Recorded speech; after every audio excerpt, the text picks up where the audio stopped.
Hello student, આજે આપણે જોઈશું સંપાતપણાનો સિદ્ધાંત એટલે કે વિદ્યુત બળો માટે સંપાતપણાનો સિદ્ધાંત। પણ એના પહેલા તમે આ ચેનલ ઉપર નવા હોય તો આ ચેનલને તમે સબસ્ક્રાઇબ કરજો, શેર કરજો અને લાઈક કરજો। બીજું એ કે આ ચેનલ ઉપર ગુજકેટ, જી, નીટ અને જીએસએચઈબી બોર્ડની જેટલી બી અપડેટ છે એ હું આ ચેનલ ઉપર મૂકતો રહું છું। તો આ ચેનલને તમારે સબસ્ક્રાઇબ કરવાની છે અને વધુને વધુ સ્ટુડન્ટ સુધી પહોંચે એવું તમારે પ્રયત્ન કરવાનો છે। તો હવે જોઈએ કે વિદ્યુત બળો માટે સંપાતપણાનો સિદ્ધાંત શું છે। તો આપણે બે વિદ્યુત બળો વચ્ચે લાગતું વિદ્યુત બળ માટે આપણે કુલમ્બનો નિયમ જોયો કે બે વિદ્યુત બળો તમને આપેલા હોય, ધારો કે એક વિદ્યુત બળ Q1 છે, બીજો વિદ્યુત બળ Q2 છે, બંને વચ્ચેનું અંતર r છે। તો આ બંને વચ્ચે બળ કેટલું લાગે? તો F બરાબર K Q1 Q2 r²। આ આપણે જોઈ લીધું અને સદિશ સ્વરૂપમાં લખતા હોય તો આને સદિશ સ્વરૂપમાં લખીને અને અહીંયા એકમ સદિશ આપણે લખીએ છીએ। તો આ તો બે વિદ્યુત ભારો વચ્ચે લાગતું વિદ્યુત બળ માટેનું સૂત્ર હોય। પણ એવું પણ બની શકે કે વિદ્યુત બળો બે ના હોય પણ બે કરતા વધારે હોય તો તમારે શું કરવું પડે એના માટે? તો એના માટે તમારે સંપાતપણાનો સિદ્ધાંત વાપરવો પડે છે। હવે જોઈએ આપણે સંપાતપણાનો સિદ્ધાંત કઈ રીતના છે। તો ધારો કે n કણોનું તંત્ર છે, તો ધારો કે n વિદ્યુત બાળોનું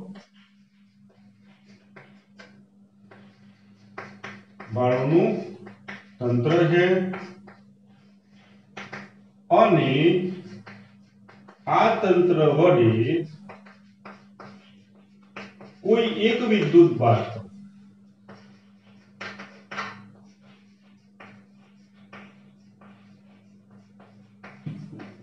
લાગતું બળ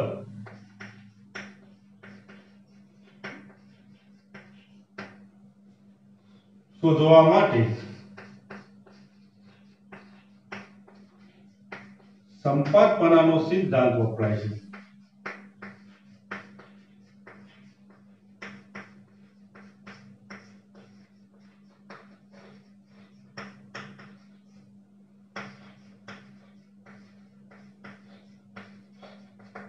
હવે આપણે એ જોઈએ કે આપણને એક તંત્ર આપેલું છે, કેટલા વિદ્યુત બળોનું તંત્ર છે? n વિદ્યુત બળોનું તંત્ર આપણને આપેલું છે। તો ધારો કે આ તંત્ર છે, આ ઉગમ બિંદુ છે, અહીંયા કેટલા વિદ્યુત બળો છે? તો n વિદ્યુત બળો છે। તો ધારો કે Q1 વિદ્યુત બળ, આ Q2 વિદ્યુત બળ, અહીંયા Q3 વિદ્યુત બળ, અપ ટુ ક્યાં સુધી વિદ્યુત બળો છે? n વિદ્યુત બળો આપેલા છે। આપણે બધા બતાવી ના શકીએ, ત્રણ બતાવી પછી ધારી લઈએ કે અહીંયા કેટલા છે? n જેટલા વિદ્યુત બળો છે। હવે ઉગમ બિંદુથી Q1 વિદ્યુત ભાર કઈ જગ્યા ઉપર છે એને બતાવવા માટે તમને ખબર છે કે આપણે શેનો ઉપયોગ કરીએ છીએ? તો એને બતાવવા માટે આપણે સ્થાન સદિશનો ઉપયોગ કરીએ છીએ। તો આ વિદ્યુત ભારનો સ્થાન સદિશ કેટલો છે? સદિશ r1। આ વિદ્યુત ભારનો સ્થાન સદિશ કેટલો છે? તો સદિશ r2। આ વિદ્યુત ભારનો સ્થાન સદિશ કેટલો છે? તો r3 અને આનો જે સ્થાન સદિશ છે એ કેટલો છે? સદિશ rn। તો આ n કણોનું આ મતલબ કે વિદ્યુત બળોનું એક તંત્ર બન્યું। હવે આ તંત્ર વડે કોઈ એક વિદ્યુત બળ, માની લો કે હું લઉં, કોઈ પણ લઈ શકાય, હું Q2 વિદ્યુત બળ ઉપર આ બાકીના વિદ્યુત બળો વડે કેટલું બળ લાગશે એ મારે શોધવું હોય તો હું સંપાતપણા સિદ્ધાંતથી શોધી શકું છું અને એને જ કહેવાય સંપાતપણાનો સિદ્ધાંત। હવે જોઈએ આપણે આની વ્યાખ્યા લખીએ આપણે।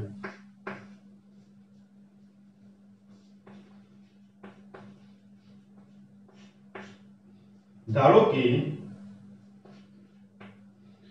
કોઈ એક વિદ્યુત ભાર પર તો વિદ્યુત ભારોના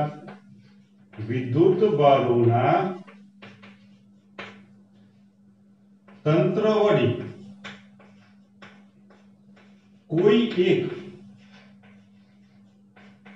મતલબ કે આ તંત્ર છે અને કોઈ એક વિદ્યુત ભાર મતલબ આપણે Q2 લીધું, તો વિદ્યુત ભારના તંત્ર વડે કોઈ એક વિદ્યુત ભાર પર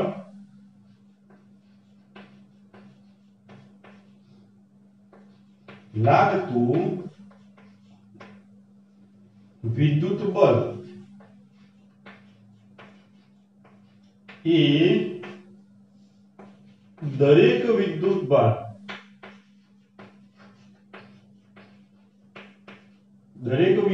ભારના તે વિદ્યુત ભાર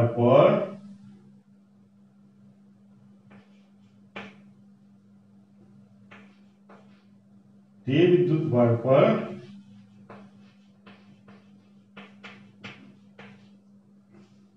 લાગતું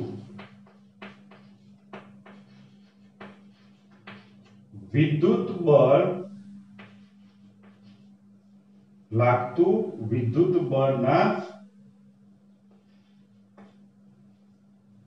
તો વિદ્યુત બળના તંત્ર વડે કોઈ એક વિદ્યુત બળ પર લાગતું વિદ્યુત બળ એ દરેક વિદ્યુત બળના તે વિદ્યુત બળ પર લાગતા વિદ્યુત બળના સદિશ સરવાળા જેટલું હોય.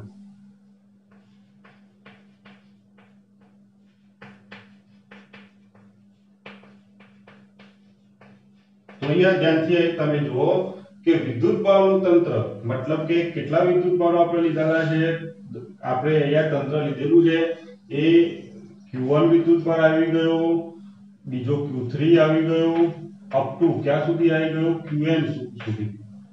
તો આ તંત્ર વડે કોઈ એક વિદ્યુત બળ પર હવે કોઈ એક વિદ્યુત બળ મતલબ આપણે કોના ઉપર લેવાનું છે વિદ્યુત બળ Q2 વિદ્યુત બળ પર લાગતું વિદ્યુત બળ મતલબ કે આના ઉપર લાગતું વિદ્યુત બળ એ દરેક વિદ્યુત બળના તે વિદ્યુત બળ પર લાગતી દરેક વિદ્યુત બળ એટલે કયા વિદ્યુત બળ આપણે આ Q1 Q2 Q1 Q3 up to Qn વાળા.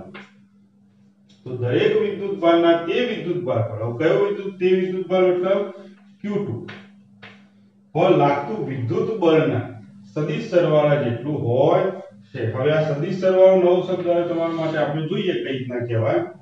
તો આ વ્યાખ્યા પ્રમાણે હવે આપણે જોઈશું કે કઈ રીતના આપણે લખી શકીએ.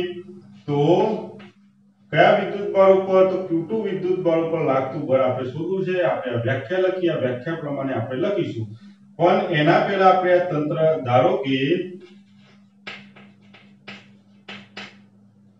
વિદ્યુત બળ n વિદ્યુત બળનું તંત્ર આપેલું છે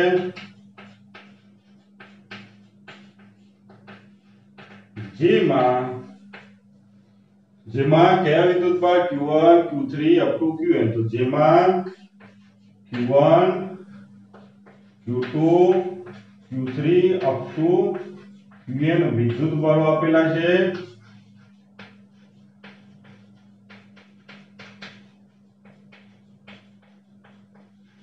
આ તંત્રમાં કેટલા વિદ્યુત બળો છે n સુધી વિદ્યુત બળો આપેલા છે. તો આ વિદ્યુત બળો વડે મતલબ કે આ વિદ્યુત બળોના સ્થાન સદિશ આ બધા વિદ્યુત બળોના સ્થાન સદિશ કેટલા છે. તો આ વિદ્યુત બળોના સ્થાન સદિશ અનુક્રમે કેટલા છે. Q1 નું સ્થાન સદિશ કેટલું છે R1, આનો છે R2. તો સ્થાન સદિશ R1 છે, બીજાનો R2 અપ ટુ Rn છે. તો આ તંત્રના કોઈ એક વિદ્યુત ભાર આપણે કોઈ એક વિદ્યુત ભાર એટલે કયો લઈશું Q2 વિદ્યુત ભાર. તો કોઈ એક વિદ્યુત ભાર Q2 પર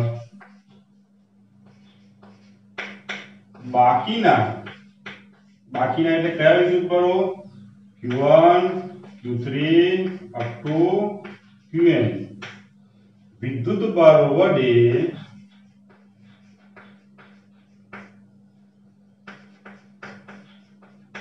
લાગતું વિદ્યુત બળ. તો ચલો આના ઉપર કેટલું વિદ્યુત બળ લાગે છે હવે આપણે જોઈએ. તો જો આ વિદ્યુત ભાર ઉપર કોનું બળ લાગશે. તો જો Q1 Q2 ઉપર બળ લગાવશે તો આ Q1 બળ લગાવ્યું Q2 ઉપર તો બળ લાગે છે વિદ્યુત ભાર 1 ના લીધે વિદ્યુત ભાર 2 પર. તો વિદ્યુત ભાર 1 ના લીધે વિદ્યુત ભાર 2 પર બળ લાગ્યું. તો અહીંયા લખેલું છે દરેક વિદ્યુત ભારના તે વિદ્યુત ભાર પર લાગતું બળ. જો દરેક વિદ્યુત ભાર એટલે જો આની હું વાત કરું તો આનું વિદ્યુત બળ R એમ 3 નું વિદ્યુત બળ કેટલું હશે તો 3 ઉપર લગાવતો હશે એ આ દિશામાં લગાવશે અને એનું કેટલું હશે 3 ના લીધે 2 પર તો વિદ્યુત ભાર 3 ના લીધે 2 ઉપર લાગતું બળ. તો જો આ વિદ્યુત ભારનું બળ R આ વિદ્યુત ભારનું બળ R n વિદ્યુત ભારનું હું લઉં તો એનું હું બળ લખીશ વિદ્યુત ભાર n ના લીધે વિદ્યુત ભાર 2 પર લાગતું બળ. તો દેખો અહીંયા મેં લખેલું છે કે કોઈ એક વિદ્યુત ભાર એટલે Q2 ઉપર લાગતું વિદ્યુત બળ એ દરેક વિદ્યુત ભારના જો દરેક વિદ્યુત ભારનું જે આ બળ છે 1 2 3 અહીંયા મેં લખેલા છે એ બધાના સદિશ સરવાળા જેટલું હોય. એનો મતલબ કે આ જે બળ આપેલા છે मतलब કે દરેક વિદ્યુત ભાર આના ઉપર જે બળ લગાવે છે એ બળનું મારે શું કરવાનું છે એ બળનો મારે સદિશ સરવાળો કરવાનો છે. તો અહીંયા કુલ Q2 વિદ્યુત ભાર પર લાગતું કુલ બળ કેટલું હશે કુલ બળ मतलब કુલ વિદ્યુત બળ.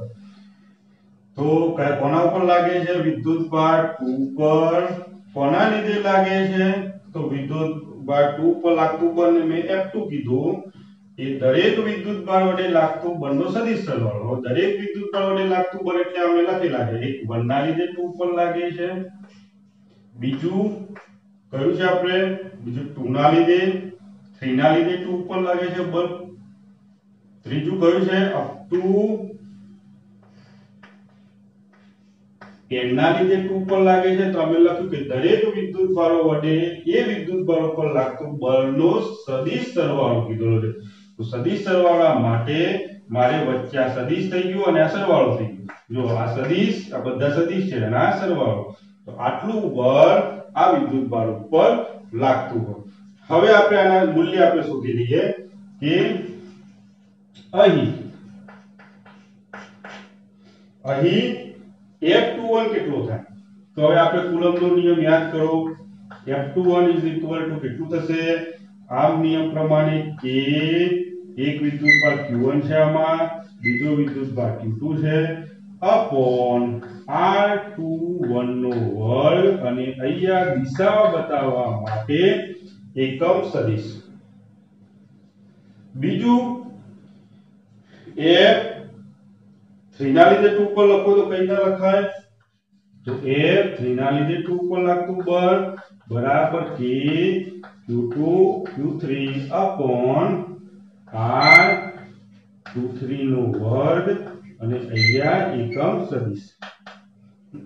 અપ ટુ મારે કોના ક્યાં સુધી લેવાનું છે આ અહીંયા સુધી તો F n ના લીધે 2 પર લાગતું બળ બરાબર K Q2 Qn upon R2n નો વર્ગ અને અહીંયા R2n એકમ સદિશ.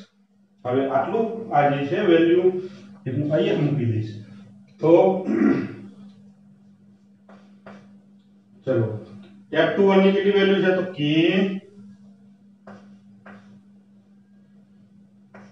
Q1 Q2 upon R21 નો સ્ક્વેર into R21 એકમ સદિશ R21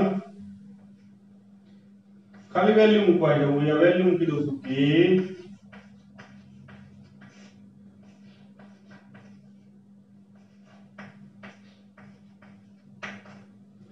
પ્લસ અપ ટુ ક્યાં સુધી છે plus K Q2 Qn upon R2n નો વર્ગ એકમ સદિશ R2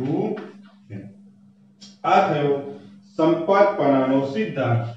તો કોઈ એક વિદ્યુત ભાર ઉપર બાકીના વિદ્યુત ભારો વડે લાગતું બળ શોધવા માટે સંપાતપણાનો સિદ્ધાંત વપરાય છે. આપણે શું કરવાનું છે દરેક વિદ્યુત ભાર વડે એ વિદ્યુત ભાર પર લાગતું બળ શોધી નાખવાનું અને પછી એનો આપણે શું કરવાનું છે સદિશ સરવાળો કરવાનો છે. તો આપણને કોઈ પણ એક વિદ્યુત ભાર ઉપર લાગતું બળ આપણને મળી જાય. હવે વિદ્યાર્થીઓ આપણે જોઈશું કે વિદ્યુત ક્ષેત્ર શું છે. તો આ વિદ્યુત ક્ષેત્રનો પોઈન્ટ ખૂબ જ મહત્વનો છે. આના ઉપરથી ઘણા બધા એમસીક્યુ બને છે અને એક્ઝામ્પલ પણ બને છે. હવે આપણે જોઈએ કે વિદ્યુત ક્ષેત્ર શું છે. તો ધારો કે આપણે કુલમ્બનો નિયમ ભણી ચૂક્યા છે કે કોઈ એક વિદ્યુત ભાર Q છે, એ Q વિદ્યુત ભારની બાજુમાં બીજો એક વિદ્યુત ભાર મૂકી દઉં તો આ વિદ્યુત ભાર આના ઉપર વિદ્યુત બળ લગાવશે. મતલબ કે આ જે વિદ્યુત ભાર છે એ અહીંયા પોતાની અસર બતાવે છે. શું બતાવે છે? આ વિદ્યુત ભાર અસર બતાવે છે અહીંયા. તો વિદ્યુત ક્ષેત્ર શું છે? તો કોઈ વિદ્યુત ભાર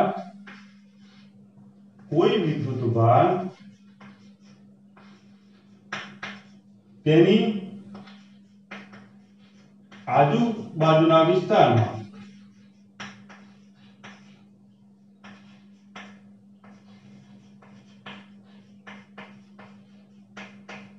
કેટલે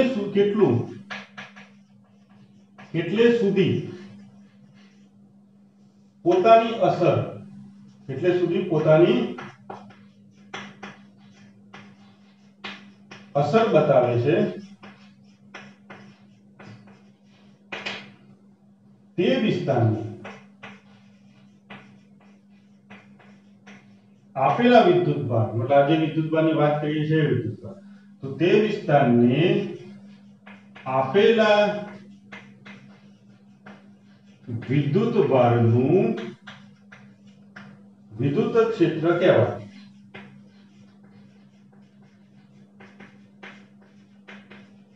હવે તમને ખબર પડી કોઈ વિદ્યુતભાર એની આજુબાજુમાં કેટલા અંતર સુધી, કેટલા વિસ્તાર સુધી પોતાની અસર બતાવે છે, એ વિસ્તારને આપણે કહીએ છીએ આપેલા વિદ્યુતભારનો વિદ્યુત ક્ષેત્ર. તો ધારો કે આનું વિદ્યુત ક્ષેત્ર બતાવવા માટે આપણે શું કરીએ છીએ? તો વિદ્યુત ક્ષેત્ર બતાવવા માટે આપણે આ રીતના એરો બનાવીએ છીએ.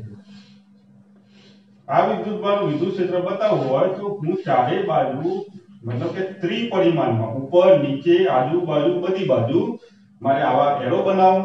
વિદ્યુત ક્ષેત્ર રેખાઓ કહેવાય, એ હું બનાવી અને આ વિદ્યુતભારનું વિદ્યુત ક્ષેત્ર બતાવવા માટેનું આપણે આ વાપરીએ છીએ. તો આ વિદ્યુતભાર આના ઉપર બળ કેટલું લગાવશે? તો આપણને ખબર છે F બરાબર કુલમ્બના નિયમ પ્રમાણે શું હતું કે એક વિદ્યુતભારનું મૂલ્ય Q, બીજા વિદ્યુતભારનું મૂલ્ય Q અપોન બંને વચ્ચેનું અંતર. ધારો કે બંને વચ્ચેનું અંતર R હોય તો તમારે કે Q અપોન R સ્ક્વેર.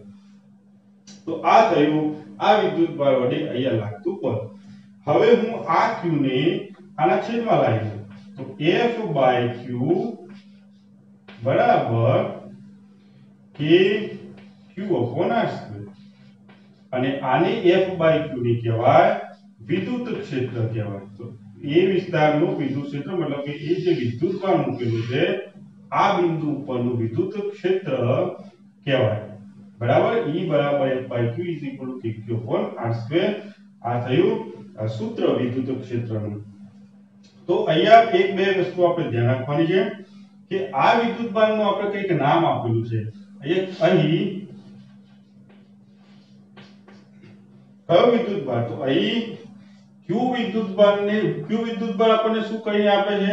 તો Q વિદ્યુતભાર આપણને ચેક કરીને આપે છે. શું ચેક કરીને આપે છે? કે કોઈ પણ બિંદુએ આ વિદ્યુતભારની અસર છે કે નહીં, મતલબ કે વિદ્યુત ક્ષેત્ર છે કે નહીં, અથવા તો વિદ્યુતભાર લગાવે છે કે નથી લગાવતો. એટલે આ ટેસ્ટ કરે છે. આનું વિદ્યુત ક્ષેત્રનું ટેસ્ટ કરે છે. એટલે આને કહેવાય ટેસ્ટ ચાર્જ. શું કહેવાય? Test charge. પણ આપણે ગુજરાતીમાં કહેવું હોય તો એને કહેવાય પરીક્ષણ વિદ્યુતભાર.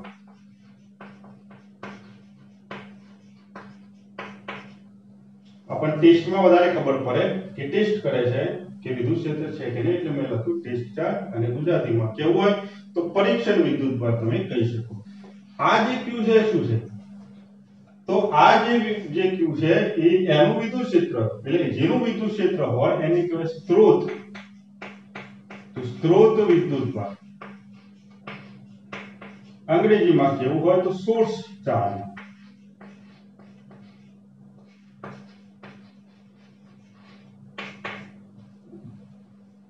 તો આ બે વિદ્યુત ભારો છે, r બંને વચ્ચેનું અંતર છે।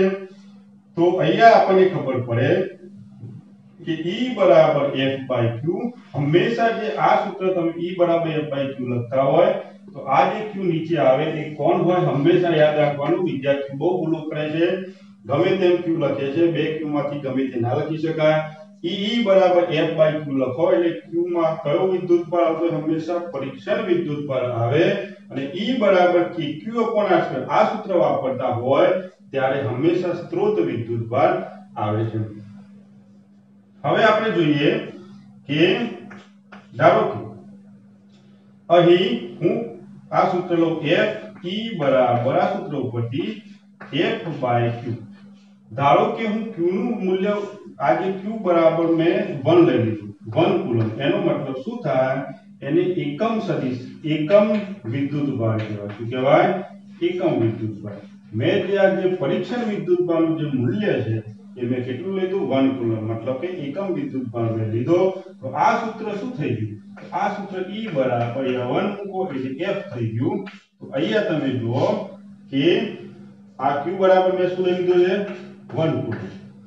તો તમે જુઓ કે ધારો કે હું વિદ્યુતભારને 1 કુલમ લઈ લઉં मतलब કે પરીક્ષણ વિદ્યુતભાર લઈ લઉં 1 કુલમ તો વિદ્યુત બળ એ જ વિદ્યુત ક્ષેત્ર થઈ જાય છે। એ બિંદુનું વિદ્યુત ધારો કે હું વિદ્યુતભારને 1 કુલમ લઉં मतलब કે પરીક્ષણ વિદ્યુતભારને 1 કુલમ લઉં તો એ જગ્યા ઉપર વિદ્યુત બળ એ જ વિદ્યુત ક્ષેત્ર થાય છે। હું શબ્દોમાં અહીંયા લખું છું ધારો કે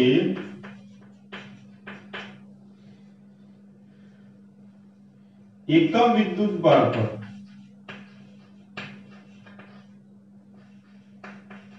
एकम विद्युतभार मतलब q बराबर 1 एकम विद्युतभार पर लागतु विद्युत बल बराबर एकम विद्युतभार पर लागतु विद्युत बल लागतु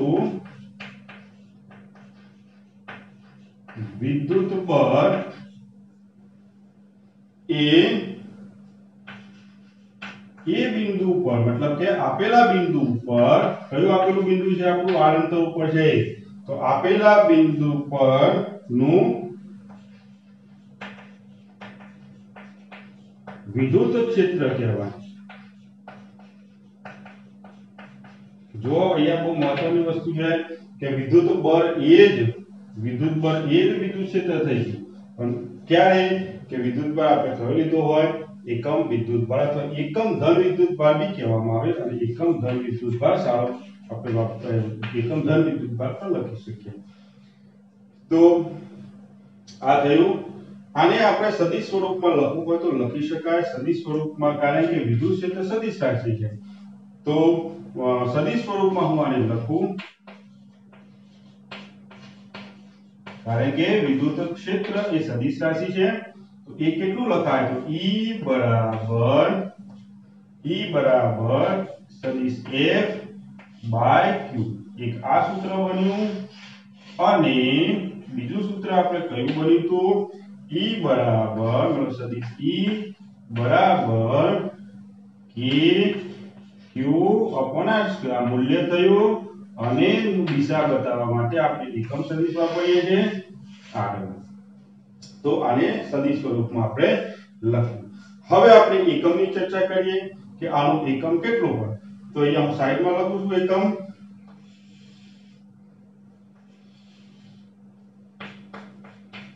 એકમ કેટલો હશે તો આ સૂત્ર ઉપરથી ખબર પડે જો E मतलब કે વિદ્યુત ક્ષેત્રનો એકમ F/q પહેલા એ વસ્તુ ધ્યાન રાખવાનું કે વિદ્યુત ક્ષેત્ર સદિશ રાશિ છે એક એ પોઈન્ટ થયો અને બીજો પોઈન્ટ આપણે જોઈએ કે એનો એકમ તો આ F નો એકમ શું થાય ન્યૂટન પર કુલમ તો એક એકમ થયો ન્યૂટન પર કુલમ અને બીજો એકમ છે એ આપણે ચેપ્ટર નંબર 3 ની અંદર આવે છે વોલ્ટ પર મીટર। તો આના બે એકમ થઈ ગયા। હવે વિદ્યાર્થીઓ આપણે જોઈશું કેટલીક વિશેષતાઓ કોની કેટલીક વિશેષતાઓ તો વિદ્યુત ક્ષેત્રની કેટલીક વિશેષતાઓ। તો આપણે જોઈએ કે વિશેષતા નંબર 1 તો તો જે વિદ્યુત ભાર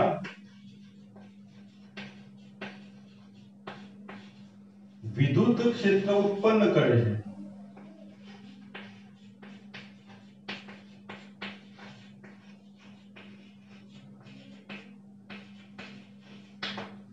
તેને સ્ત્રોત વિદ્યુત ભાર કહેવાય.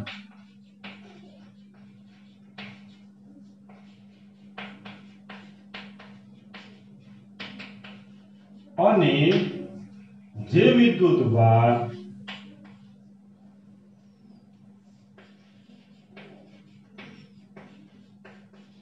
આપેલા બિંદુ પર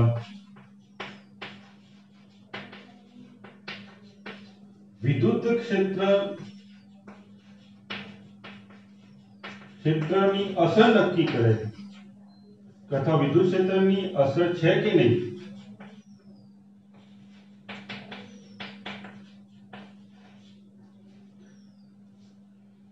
એ નક્કી કરે છે.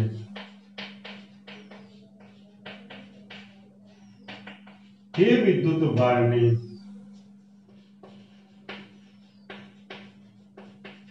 પરીક્ષણ વિદ્યુત ભાર કહેવાય.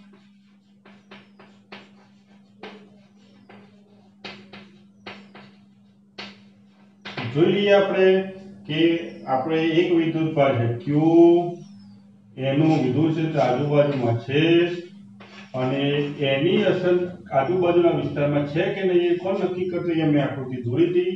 એ વિદ્યુત ભાર આ બિંદુ પર મૂકેલું છે અને આ વિદ્યુત ભાર અહીંયા છે. તો આ વિદ્યુત ભારને આપણે કયો કહીએ છીએ? જેનું વિદ્યુત ક્ષેત્ર છે વિદ્યુત ભારને આપણે સ્ત્રોત વિદ્યુત ભાર કીધો. અને આપેલા બિંદુ ઉપર વિદ્યુત ક્ષેત્ર છે કે નહીં એ ચેક કરે છે, મતલબ કે નક્કી કરે છે, એ વિદ્યુત ભારને આપણે પરીક્ષણ વિદ્યુત ભાર કીધું. આ એક હતું. બીજો પોઈન્ટ છે કે પરીક્ષણ વિદ્યુત ભાર જે છે એનું મૂલ્ય. તો પરીક્ષણ વિદ્યુત ભારનું મૂલ્ય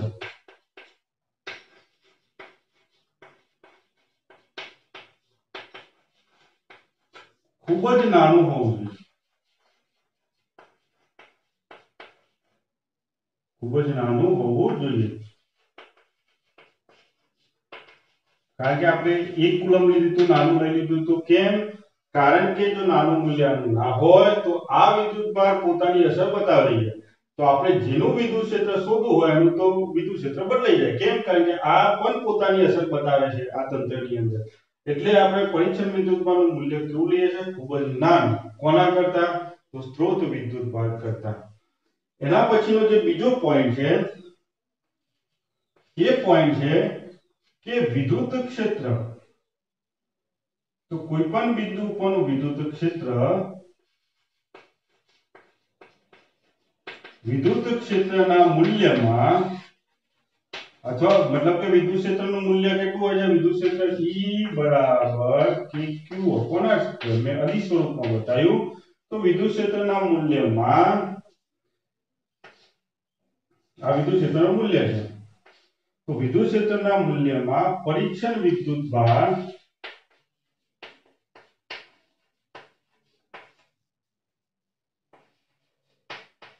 मतलब के विद्युत क्षेत्रનું મૂલ્ય પરીક્ષણ વિદ્યુત ભાર પર આધાર રાખતું નથી.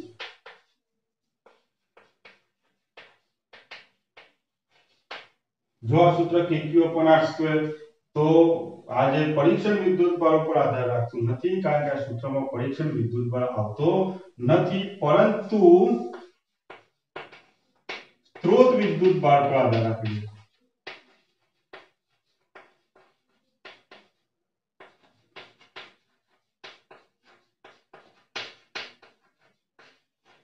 जो आ स्त्रोत विद्युत भार અહીં આવે છે. ત્રીજો પોઈન્ટ જે આપણો છે, ત્રીજો પોઈન્ટ ની અંદર આપણે જોઈ શકીએ કે ધન વિદ્યુત ભારનું વિદ્યુત ક્ષેત્ર, મતલબ કે જો વિદ્યુત ભાર ધન હોય તો ધન વિદ્યુત ભાર માટે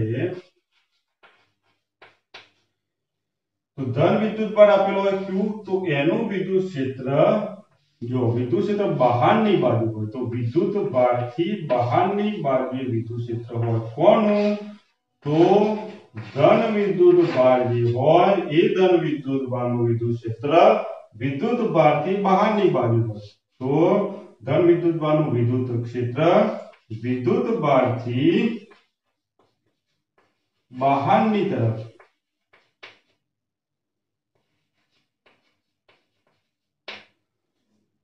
હોય છે અને આ જે છે ત્રિપરિમાણિક મતલબ કે ત્રણે મતલબ કે બહાર भी આવે અંદર भी જાય બધી બાજુ ચારે કોઈ વિદ્યુત ભાર છે તો વિદ્યુત ક્ષેત્ર ચારે બાજુ ઉપર નીચે બધી બાજુ વિદ્યુત ક્ષેત્ર છે મતલબ કે આ વિદ્યુત ક્ષેત્ર એ કેવું હોય છે ત્રિપરિમાણિક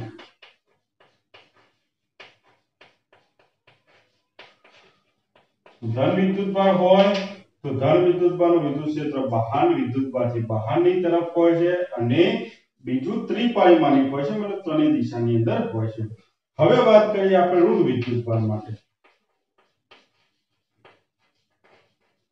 ધારો કે ઋણ વિદ્યુત ભાર હોય તો એનું વિદ્યુત ક્ષેત્ર કઈ બાજુ હોય તો આમાં ધારો કે ઋણ વિદ્યુત ભાર છે તો વિદ્યુત ક્ષેત્ર અંદરની બાજુ હોય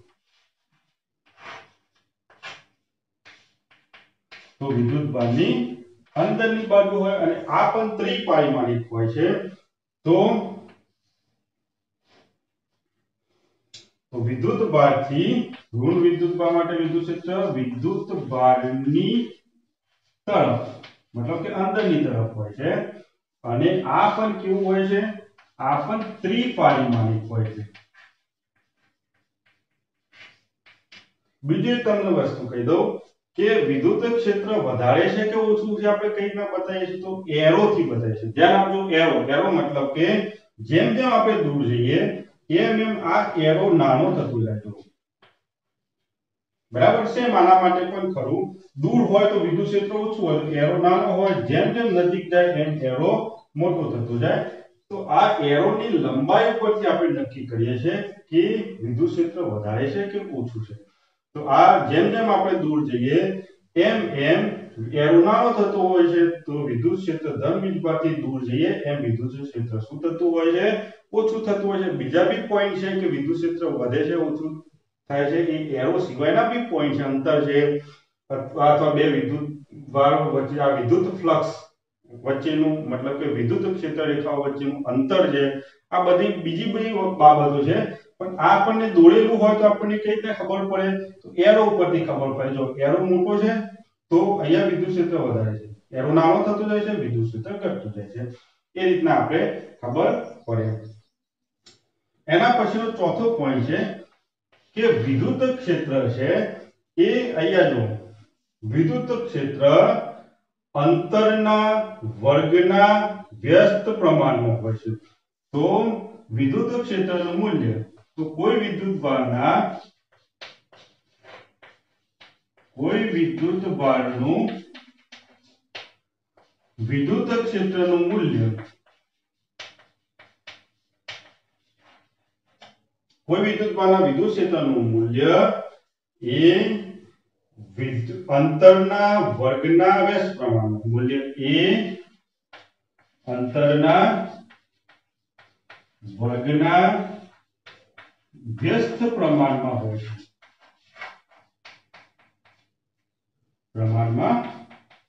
होय छे એટલે કે આપણે લખવું હોય તો આમ લખી શકાય હું અહીંયા લખું છું કે વિદ્યુત ક્ષેત્ર કોના વ્યસ્ત પ્રમાણમાં હોય તો વિદ્યુત ક્ષેત્ર જો अंतरना वर्गना અને વ્યસ્ત આવે એટલે એકના છેદમાં લખવું પડે તો આ રીતનું હોય છે છેલ્લો પોઈન્ટ અને ખૂબ જ મહત્વનો પોઈન્ટ કે વિદ્યુત ક્ષેત્રની દિશા કઈ બાજુ હોય તો પાંચમો પોઈન્ટ છે વિદ્યુત ક્ષેત્રની દિશા मतलब અહીંયા લખવું પડે કોઈપણ બિંદુ પર कोईपण बिंदु पर विद्युत क्षेत्रनी दिशा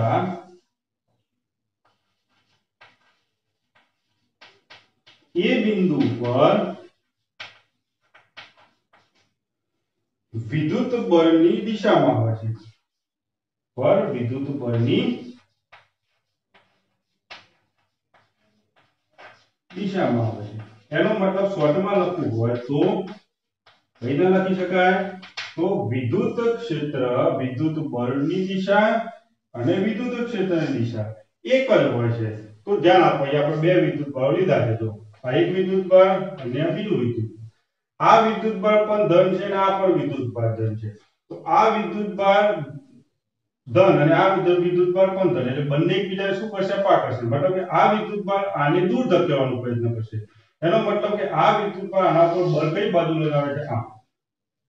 કેટલું હોય?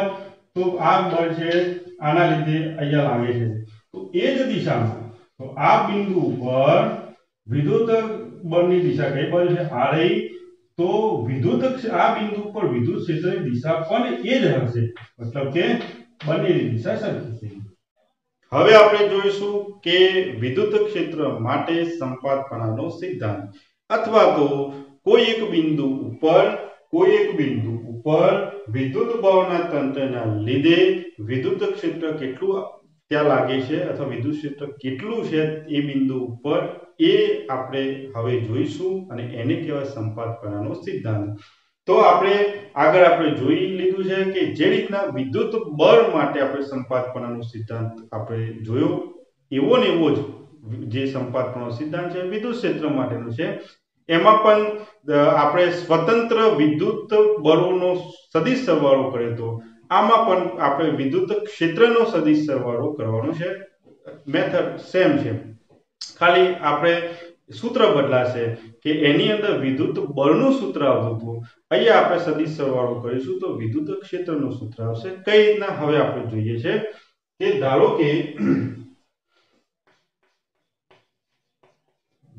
કે n વિદ્યુત બળનું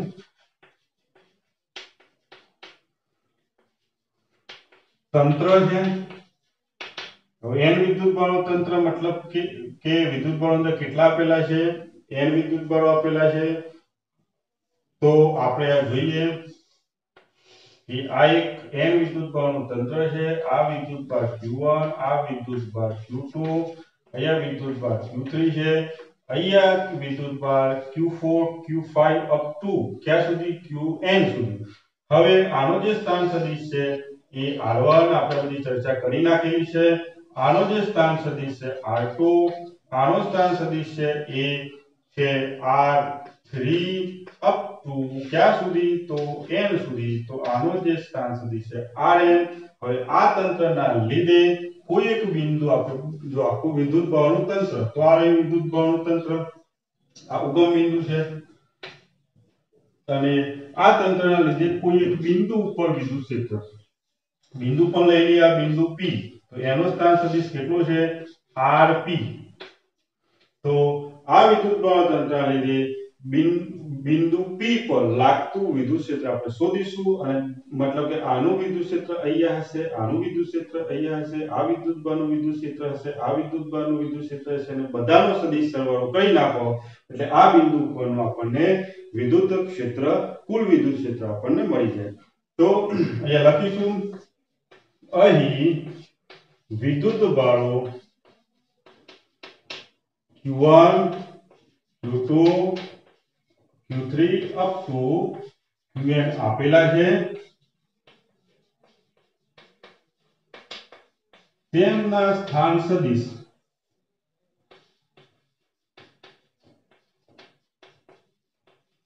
અનુક્રમે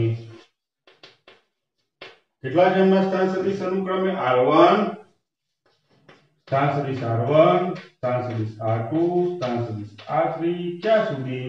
તો સ્થાન સદિશ Rn સુધી છે। આપણે શું કરવાનું છે? તો આ વિદ્યુત બળોના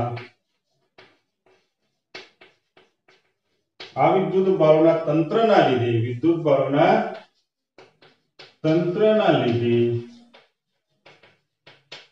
કોઈ એક બિંદુ, કયું બિંદુ આપણે લીધું? તો આપણે બિંદુ લીધું P। તો કોઈ એક બિંદુ P પર કુલ વિદ્યુત ક્ષેત્ર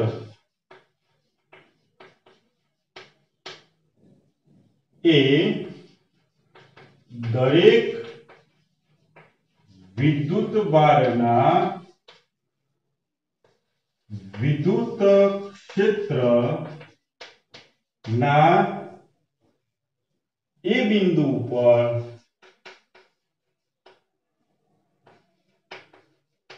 આ વિદ્યુત બળના તંત્રના લીધે કોઈ બિંદુ P પર કુલ વિદ્યુત ક્ષેત્ર એ દરેક વિદ્યુત બારના વિદ્યુત ક્ષેત્રના સદિશ સરવાળા જેટલું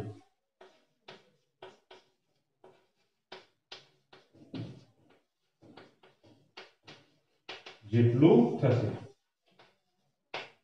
અહીંયા લખો તો આપણે લખી શકીએ તે બિંદુ પર, મતલબ કયું બિંદુ, મતલબ P બિંદુ પર। તો આ હતો સંપાતપણાનો સિદ્ધાંત। શેના માટે? તો વિદ્યુત ક્ષેત્ર માટે। હવે આપણે ગાણિતીય સ્વરૂપમાં લખી નાખીએ। તો બિંદુ P પર વિદ્યુત ક્ષેત્ર, કુલ વિદ્યુત ક્ષેત્ર, હવે આપણે જોઈએ અહીંયા સાઈડમાં હું લખી નાખું છું કે પહેલા તો વિદ્યુતભાર Q1 ના લીધે અહીંયા વિદ્યુત ક્ષેત્ર કેટલું હોય? તો ધ્યાન આપો બરાબર કે બિંદુ P ઉપર બરાબર 1 ના લીધે, તો 1 ના લીધે P પર વિદ્યુત ક્ષેત્ર, સેમ 2 ના લીધે P પર, તો 2 આ વિદ્યુતભાર 2 છે તો એના લીધે P ઉપર વિદ્યુત ક્ષેત્ર 2 ના લીધે P પર।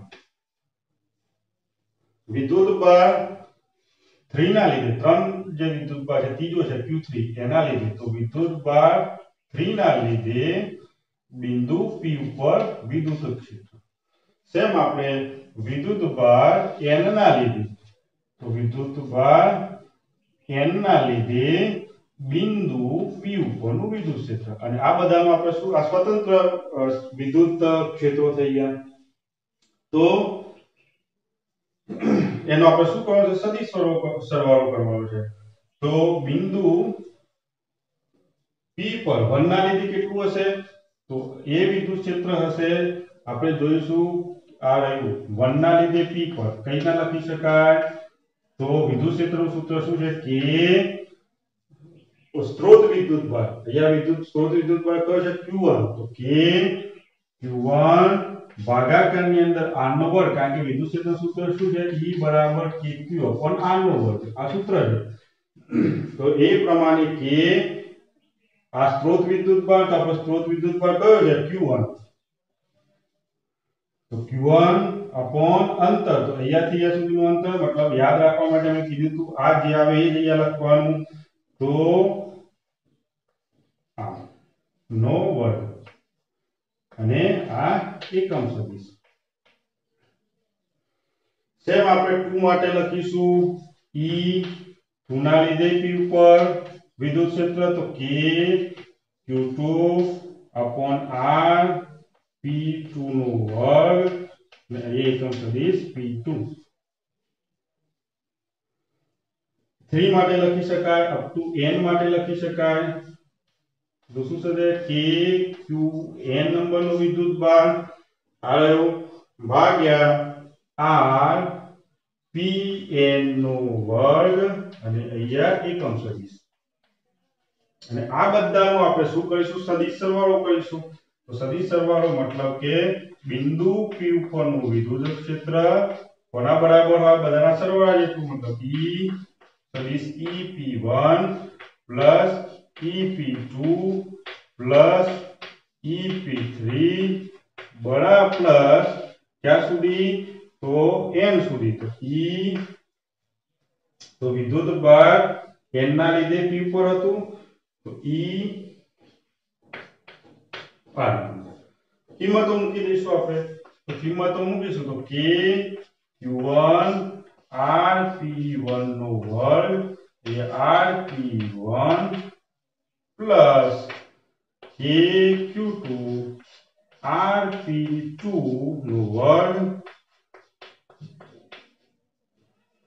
પ્લસ અપ ટુ 3 મૂકી શકો, પ્લસ આપણે 3 ની વેલ્યુ એ નથી મૂકી પણ મૂકી શકાય, જો લખવું હોય તો એ લખી શકાય K Q3 RP3 નો વર્ગ ઇન્ટુ એકમ સદિશ RP3 પ્લસ અપ ટુ ક્યાં સુધી આપણે લેવાનું છે n સુધી તો p આપણે શું છે k qn upon r p n નો વર્ગ અને અહીંયા આ હતો સંપાતપણાનો સિદ્ધાંત કોના માટે તો વિદ્યુત ક્ષેત્ર માટેનો કયા બિંદુ ઉપર બિંદુ p ઉપર તો આ હતો સંપાતપણાનો સિદ્ધાંત આજે આપણે વિદ્યાર્થીઓ અહીંયા સુધી રાખીશું જો તમે આ ચેનલ પર નવા હોય તમને વિડિયો સારો લાગ્યો હોય તો તમે આ ચેનલને સબસ્ક્રાઇબ કરજો સાથે સાથે આ જે પોઈન્ટ છે એ ના સમજાય તો તમે મને કમેન્ટ કરી શકો છો હું તમને 100% આનો રિપ્લાય આપીશ તો લાસ્ટમાં thank you for watching such video